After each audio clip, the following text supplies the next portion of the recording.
Assalamualaikum warahmatullahi wabarakatuh. Bismillahirrahmanirrahim. Alhamdulillah. Allahumma salli wa sallim ala sayyidina Muhammad wa ala ali sayyidina Muhammad fi kulli lamhatin wa nafasin bi'adadi kulli ma'lumin lak, amma ba'du.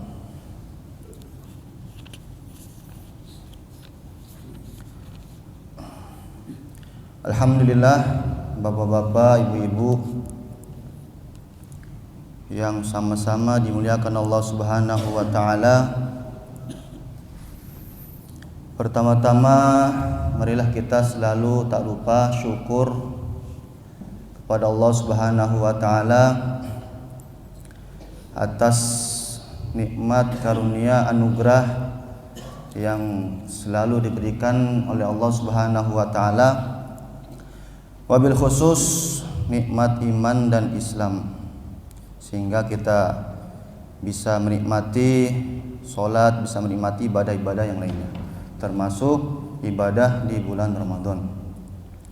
Semoga apa yang kita ibadahkan di bulan ini diterima oleh Allah Subhanahu wa taala. Amin amin ya rabbal alamin.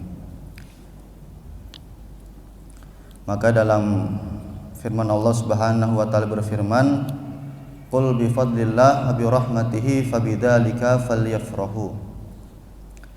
Katakanlah wahai Muhammad, bi fadlillah, dengan anugerah Allah, karunia Allah Subhanahu wa taala, wa bi rahmatihi, dan dengan rahmat kasih sayang Allah Subhanahu wa taala, fabidzalika falyafrahu, maka hendaklah kalian atau engkau bergembira, bersyukur kepada Allah Subhanahu wa taala. Maka bagaimana nikmat-nikmat yang telah kita rasakan, yang telah diberikan kepada kita, kita syukur lagi. Alhamdulillah. Insyaallah dalam pertemuan kali ini, Jumat yang berkah ini, kita akan melanjutkan kajian rutinan, yaitu melanjutkan hadis dari kitab Arba'in An-Nawawi.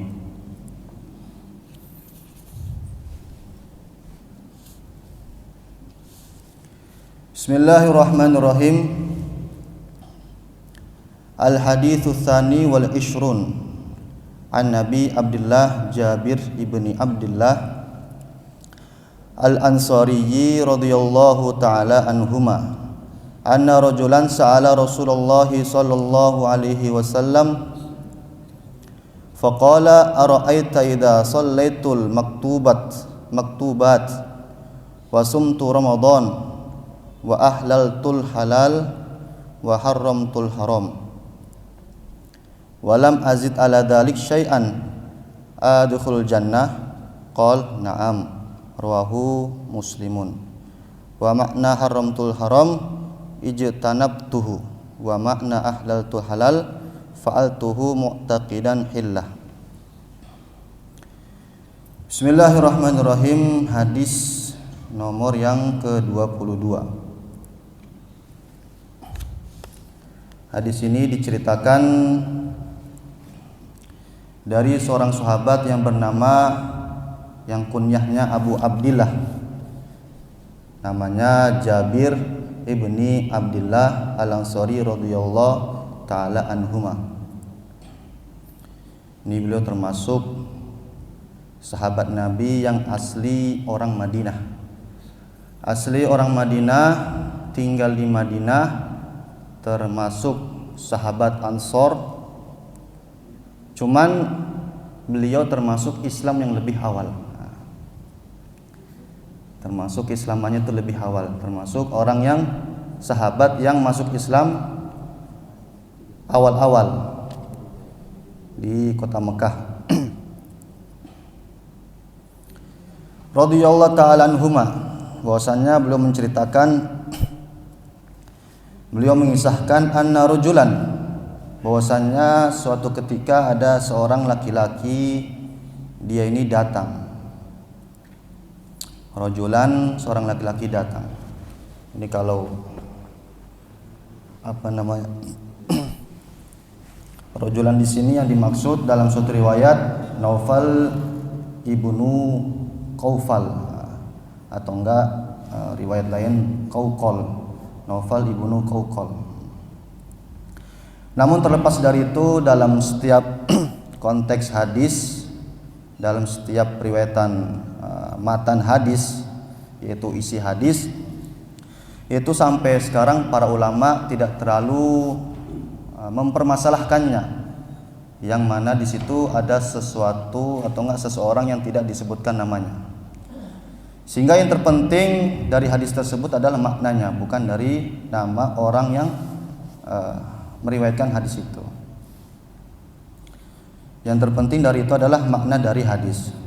Berbeda hal kalau tidak disebutkan nama dalam mata rantai, dalam sanad, dalam mata rantai periwayatan hadis. Itu berbeda lagi. Kalau dalam mata rantai itu tidak disebutkan nama yang meriwayatkan, maka nanti terjadi permasalahan dalam status hadisnya. Kalau memang tidak ada hadis yang menguatkan bahwasanya hadis tersebut sahih, ya berarti hadis tersebut dhaif. Maka dari situ penting bahwasanya untuk penamaan seseorang dalam konteks hadis itu enggak terlalu diperhatikan. Namun yang penting adalah maknanya. Sa'ala Rasulullah sallallahu alaihi wasallam, yang mana dia ini bertanya kepada Nabi Muhammad sallallahu alaihi wasallam. Beliau bertanya kepada Nabi Muhammad sallallahu alaihi wasallam. Sudah kita ketahui dan memang sudah disebutkan dalam hadis sebelumnya juga bahwasanya yang namanya bertanya kepada Nabi, yang namanya meminta solusi kepada yang mulia Rasulullah sallallahu alaihi wasallam itu sudah lumrah. Sudah suatu hal yang biasa di zaman tersebut. Karena zaman tersebut ada sosok hakim, sosok panutan, sosok pemimpin yang dengan kehadirannya itu dapat menyelesaikan seluruh permasalahan. Yang dengan kehadirannya dapat menyelesaikan seluruh problematika dalam kehidupan. Maka sahabat siapa saja yang dia ini memiliki masalah, yang dia ini memiliki urusan baik dunia maupun akhirat, pasti jalurnya adalah Nabi. Pasti yang dimintai solusi untuk jalan keluar adalah Nabi. Dan ajibnya, termasuk mukjizat dari Nabi, setiap apa yang beliau sampaikan, setiap apa yang beliau sarankan, beliau kasih solusi, itu terselesaikan tanpa terkecuali. Semua sahabat mana saja, dia bertanya masalah ini, dia meminta solusi masalah ini, masalah hutang, masalah perkawinan, semuanya ditanyakan kepada Nabi. Yang ajibnya itu semua terselesaikan berkah solusi dari Nabi Muhammad sallallahu alaihi wasallam. Maka enggak heran zaman tersebut sampai Rasulullah sallallahu alaihi wasallam bersabda, khairul qurun qarni. Sebaik-baiknya zaman atau enggak masa adalah masaku, zamanku. Karena hidup sosok yang hebat, hidup sosok yang luar biasa, dengan kehadirannya itu dapat menyelesaikan masalah dunia maupun akhirat. Maka Allah Subhanahu wa taala berfirman juga, fa in tanaza'tum fi syai'in farudduhu ilallahi wa ila rasul. Apabila kalian ini memiliki suatu permasalahan, suatu masalah yang jelimet, yang susah diselesaikan, maka solusinya farudduhu ilallah wa rasulih. Solusinya adalah kita kembalikan kepada Allah, kembalikan kepada yang mulia Rasulullah sallallahu alaihi wasallam. Maka kalau kita ada masalah, ada urusan, yang pertama kali kita kembalikan kepada Allah. Yang kedua kita kembalikan kepada yang mulia Rasulullah sallallahu alaihi wasallam. Nah, itu kan zaman dahulu, zamannya Nabi. Nah, sekarang kepada siapa kita minta solusi? Kepada siapa kita meminta arahan? Yang jelas, yang pasti tentunya untuk zaman sekarang, ketika kita hendak meminta arahan, meminta solusi, maka jalannya adalah kepada para alim ulama. Karena para ulama lah warasatul anbiya, pewaris-pewarisnya para nabi, para rasul. Ilmunya turun-temurun kepada para ulama. Maka kalau zaman sekarang begitu juga. Kita kalau ada masalah, ada urusan, kita tanya kepada para alim ulama. Fas'alu ahlad dzikri in kuntum la ta'lamun. Tanyakanlah kepada ahlad dzikri, termasuk maknanya, termasuk tafsirnya adalah ulama. In kuntum la ta'lamun, kalau memang kalian tidak mengetahui. Maka dalam riwayat lain juga disebutkan wa zamanun anta hakimuhu zala ma fihi minal iwaji. Setiap zaman mana saja tanpa terkecuali, walaupun memang zaman hidupnya Nabi itu 1400 tahun yang lalu. Zaman mana saja anta hakimuhu, yang mana engkau hidup di situ sebagai hakim, sebagai panutan, sebagai rujukan, zala ma fihi minal iwaji, maka dengan barokah hadirnya engkau, permasalahan-permasalahan akan terselesaikan. Zala minal iwaji, kebengkokan-kebengkokan, penyelewengan-penyelewengan akan terselesaikan, akan hilang. Berkah hadirnya yang mulia Rasulullah sallallahu alaihi wasallam. Maka sampai kata para ulama itu, seandainya, ini kalau seandainya, dan gak mungkin terjadi, seandainya kalau zaman sekarang pun itu hidup Rasulullah sallallahu alaihi wasallam, maka zaman sekarang pun semua masalah-masalah yang ada akan terkurangi, akan terselesaikan. Bahkan totalitas hampir semuanya terselesaikan. Sebab pada yang mulia Rasulullah sallallahu alaihi wasallam. Coba kita bayangkan saja, seandainya Nabi hadir di depan kita, hadir di zaman sekarang, pasti secara otomatis pemerintah-pemerintah Islam yang tentunya ngakunya Islam betul, itu pasti ikut yang mulia Rasulullah sallallahu alaihi wasallam. Nabi mengatakan A, semua ikut A. Nabi bilang B, semua ikut B. Sehingga hadirnya Nabi itu menjadikan barokah di mana-mana. Tidak ada yang namanya perbedaan, tidak ada yang namanya konflik, tidak ada yang namanya peperangan. Kalaupun ada konflik, kalaupun ada peperangan, langsung dibereskan, langsung dituntaskan Nabi. Ini kalau seandainya kata para ulama, itu kalau Nabi hidup zaman sekarang. Karena barokahnya yang mulia Rasulullah sallallahu alaihi wasallam, zamanun anta hakimuhu zalama fihi minal iwaji.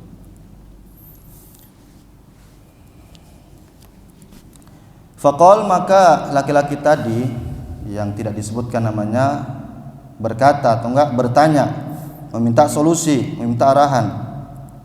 Dia bertanya, araita idza shallaitul maktubat, bagaimana pendapat engkau ya Rasulullah seandainya kalau saya ini salat wajib saja, al-maktubat, salat yang difardukan, wa sumtu Ramadan, dan saya ini berpuasa pada bulan Ramadan, wa ahlaltul halal, dan selepas itu saya menghalalkan yang halal, wa haramtul haram, dan saya mengharamkan yang haram. Jadi dia meminta pendapat, bagaimana pendapatmu ya Rasulullah kalau saya ini cuma mengerjakan sholat fardu, tidak ada amalan sunnah, tidak kerjakan sholat duha, tidak mengerjakan sholat witir dan semacamnya. Pokoknya selama hidup saya itu hanya mengerjakan perkara-perkara fardu saja. Bagaimana pendapatmu? Wasumtur Ramadan, dan juga hanya mengerjakan puasa Ramadan. Ya kalau datang Ramadan ya saya puasa. Orang buka saya berbuka, orang sahur saya ikut sahur. Tanpa mengerjakan amalan sunnah. Ya berarti ya dia nggak taraweh, nggak witir juga, nggak tahajud, bahkan juga nggak berbuat amal baik selain puasa Ramadan itu pada bulan Ramadan. Wa ahlaltu, dan saya menghalalkan yang halal. Apa saja yang saya ketahui mengenai hal-hal yang halal saya halalkan. Nikah halal ya saya halalkan. 2, 3, 4 ya saya halalkan, kalau bisa sampai 4. Jual beli halal ya saya halalkan, kalau memang tidak ada riba. Wa haramtul haram, dan apa saja yang saya ketahui mengenai keharaman, saya haram juga, mengharamkan perkara yang haram. Ya pokoknya yang mencuri itu haram, ya saya haramkan. Dan memang betul-betul saya tinggalkan, tidak mengerjakannya. Berzina haram, ya saya tinggalkan. Apalagi menggibah, mencaci, semuanya yang haram saya haramkan semuanya, tanpa saya kerjakan. Pokoknya full halal saya halalkan, haram saya haramkan, dan tidak mengerjakan perkara-perkara yang haram. Walam azid ala dalik syai'an, dan selepas itu saya tidak ada lagi menambah sesuatu apapun. Masya Allah, pokoknya cuma amalan-amalan fardu saja yang dia kerjakan selama hidupnya. Tidak ada amalan sunnah, tidak ada membantu orang, tidak ada sedekah, tidak ada baca Quran. Pokoknya selama hidupnya mungkin, ya Allah alam, sibuk bagaimana sampai hanya bisa mengerjakan amalan-amalan fardu. Walam azid ala dzalika syai'an, dan saya tidak menambahi sesuatu apapun selain yang saya sebutkan. Adkhulul jannah, apakah saya bisa masuk ke dalam surga? Maka jawaban Nabi, qala na'am, ya bisa. Masya Allah. Jadi kita bayangkan, Masya Allah, hadis ini betul-betul memberi penyemangat bagi kita. Apalagi status kita yang sibuk, yang terhalang atau enggak terbenturkan dengan hal-hal yang kita tidak bisa tinggalkan. Maka hadis ini betul-betul sangat membantu kita. Hanya kita mengerjakan amalan-amalan fardu, sholat kita kerjakan, berjamaah kita ke masjid, datangnya Ramadan kita puasa, orang sahur buka kita ikut sahur buka, halal kita halalkan, haram kita haramkan. Kalau betul-betul kita kerjakan, maka kita bisa masuk ke dalam surga. Masya Allah. Rawahu Muslim wa ma'na haramtul haram ijtanabtuhu. Ini hadis ini diriwayatkan oleh Al-Imam Muslim. Jadi itulah kita mengerjakan sholat fardu, ya tentunya dalam mengerjakan ini semua kita harus didasari dengan ilmu. Ini penting juga, karena terkadang kebanyakan di masyarakat umum kita nggak menyalahkan mana-mana. Intinya kebanyakan dari kalangan kita bahkan itu hanya sekedar mengerjakan ibadah, hanya sekedar amal, hanya sekedar sholat, puasa, tetapi mungkin terkadangan kita nggak tahu ilmu-ilmunya, rukun-rukunnya apa kita nggak tahu, sunnah-sunnahnya apa kita nggak tahu, apa yang harus ditinggalkan kita juga nggak tahu. Sehingga kalau seseorang itu mengamalkan ibadah nggak tahu ilmunya, itu mardudah, la tuqbal. Kullu man bi ghairi ilmin ya'malu a'maluhu mardudatun la tuqbal. Amalan seseorang kalau dikerjakan bi ghairi ilmin, tanpa ada ilmu, tanpa ada pengetahuan, mardudah, tertolak, la tuqbal, tidak diterima. Yang penting bagi kita, di samping kita ini ibadah, di samping kita puasa, kita juga harus menuntut ilmu. Maka Masya Allah, bagus tuh di masjid kita ada kajian, ada tanya jawab Pak Ustaz Pariahat. Maka kita tanya, apa yang nggak tahu kita tanya, rukun-rukunnya apa yang kita tidak tahu kita tanya. Sehingga dengan adanya ilmu, ibadah kita berkualitas. Dengan adanya ilmu, ibadah kita menjadi bobot di sisi Allah Subhanahu wa taala. Maka dalam riwayat lain disebutkan, tidak sampai situ selepas mendapatkan pencerahan dari Nabi, mendapatkan nasihat dari Nabi, mendapatkan jawaban dari Nabi, na'am, ya, bahwasanya bisa masuk surga. Lantas laki-laki tersebut langsung pergi meninggalkan yang mulia Rasulullah sallallahu alaihi wasallam. Maka Nabi bersabda kepada para sahabat radhiyallahu taala anhum, aflaha wa abi in sadaq.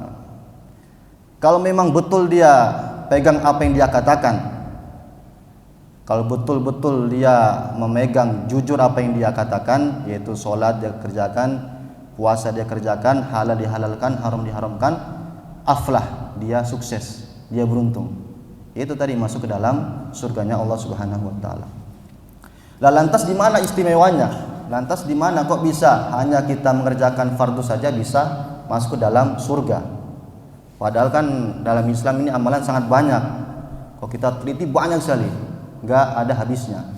Lah, lantas kok hanya kita mengerjakan fardu bisa masuk ke dalam surga? Maka kuncinya satu, yaitu di mana haramtul haram, yaitu dia berani konsisten, yaitu mengharamkan perkara yang haram dan meninggalkan perkara yang haram. Jadi masya Allah, kalau kita lihat dari seluruh ibadah kita, ibadah yang paling susah adalah meninggalkan perkara yang haram. Itu susah sekali, sangat susah. Mungkin kita bisalah istiqomah sholat berjamaah, bisalah baca Quran setiap hari 1 juz. Tapi bisa nggak kita dalam sehari itu meninggalkan maksiat? Kira-kira bisa apa enggak? Tentunya akan susah. Makanya di situ kuncinya. Kenapa hanya mengerjakan perkara fardu kok bisa masuk surga? Karena memang haramtul haram. Dia haram ya diharamkan, memang betul meninggalkannya. Makanya kalau seseorang itu betul-betul dia melakukan ini, a'budan nas, dia menjadi orang yang paling soleh, orang yang paling ahli ibadah. Ya bagaimana? Nggak ada maksiat, suci dari dosa. Nah, maka kuncinya di situ. Makanya sampai kata para ulama itu mengatakan prioritaskanlah meninggalkan maksiat daripada meningkatkan taat. Prioritaskanlah meninggalkan maksiat daripada menambah taat. Karena dengan kita taat itu sedikit, walaupun sedikit, dengan kita meninggalkan maksiat, itu nanti akan amal itu menjadi bobot di sisi Allah Subhanahu wa taala, akan menjadi tinggi, melecet langsung di hadapan Allah Subhanahu wa taala. Dibandingkan kita ini ibadah full, amal full, tapi kita maksiat juga, ya ujung-ujungnya bocor. Kita pahala dapat, sorenya maksiat, hilang lagi pahala. Malamnya tarawih, habis tarawih kita mencaci orang, hilang lagi pahala tarawih kita. Makanya di situ kuncinya haramtul haram. Makanya untuk meninggalkan perkara haram ini ada 2 yang harus kita tinggalkan. Pertama dari segi dohir, anggota tubuh kita, mata kita tinggalkan dari perkara haram, melihat yang bukan sesuatu yang diperintahkan Allah. Telinga kita jauhkan dari mendengar yang tidak baik. Mulut kita begitu juga jaga dari menggunjing, menggibah dan semacamnya. Kemudian kita meninggalkan dari segi batin, yaitu hati, penyakit hati seperti sombong, terus merasa lebih baik. La yadkhulul jannah man kana fi qalbi mithqalu dzarratin min kibrin. Tidak akan masuk surga orang yang dalam hatinya ada sebesar biji sawi dari kesombongan. Walaupun kita ini sudah banyak ibadah lah, sudah soleh, tapi jangan sekali-kali kita merasa baik dibandingkan orang lain. Walaupun hanya kepada satu orang saja. Pokoknya apa yang terbesit dari dalam hati kita yang menuju perkara menyembuhkan diri kita tinggalkan. Kita tinggalkan juga qati'ur rahim, memutus tali persaudaraan. La yadkhul jannah qati'ur rahim. Tidak akan masuk surga orang yang memutuskan tali persaudaraan. Itu semua penyakit-penyakit hati yang harus kita tinggalkan. Dohir kita tinggalkan, batin juga kita tinggalkan. Kalau betul-betul kita tinggalkan ini 100%, haramtul haram, kita haramkan semua yang haram, kita tinggalkannya juga, maka kita a'budan nas, menjadi hamba yang paling soleh. Makanya sampai Nabi Muhammad SAW bersabda, ijtanib ma haramallahu alaik, takun a'budan nas. Jauhilah apa yang diharamkan oleh Allah Subhanahu wa taala, maka jadilah kamu orang yang paling abid, paling soleh di kalangan para manusia. Makanya kita lihat kenapa bayi itu, kalau kita lihat bayi itu kan lahir dia belum sempat amal, belum sempat sholat, ketika wafat masuk ke dalam surga. Jadi kalau bayi itu langsung lahir, langsung mati tanpa sempat amal, itu langsung masuk ke dalam surga. Kenapa? Ya karena memang haramtul haram, dia memang sama sekali tidak mengerjakan perkara haram. Nah, para malaikat begitu juga. Kenapa malaikat itu makhluk yang paling mulia di selain para nabi, para rasul? Karena memang la ya'sunallah ma amarahum wa yaf'aluna ma yu'marun. Mereka meninggalkan semua yang dilarang oleh Allah Subhanahu wa taala. Sampai-sampai dalam kitab Shahihul Ibad itu disebutkan Ada satu malaikat yang dari awal penciptanya itu diperintahkan untuk sujud terus sampai hari kiamat. Sampai apa? Sampai hari kiamat. Maka ketika sudah datangnya hari kiamat, sebelum dihancurkannya, dia langsung berdiri berkata, ma'abadnaka haqqa ibadih. Ya Allah, saya ini sampai detik ini belum sempat menyempurnakan ibadah saya, taat saya kepada Engkau. Masya Allah. Padahal dia dari awal penciptaan itu sudah digerakkan, dipilih untuk sujud tanpa ada maksiat, tetapi ketika akhirnya dia mengatakan ma'abadnaka haqqa ibadih. Saya ini belum bisa sempurna taat saya, belum bisa full taat kepada Engkau, belum layaklah jadi hamba. Ini para malaikat, makanya disitulah para malaikat menjadi makhluk yang mulia, karena memang mengerjakan perintah Allah dan tidak melakukan perkara-perkara yang haram. Maka itulah, kalau memang betul-betul hadis ini kita amalkan, kita realisasikan, kita kerjakan dalam kehidupan kita, insya Allah adkhulul jannah bighairi hisab. Kita masuk ke dalam surganya Allah Subhanahu wa ta'ala. Amin amin ya rabbal alamin.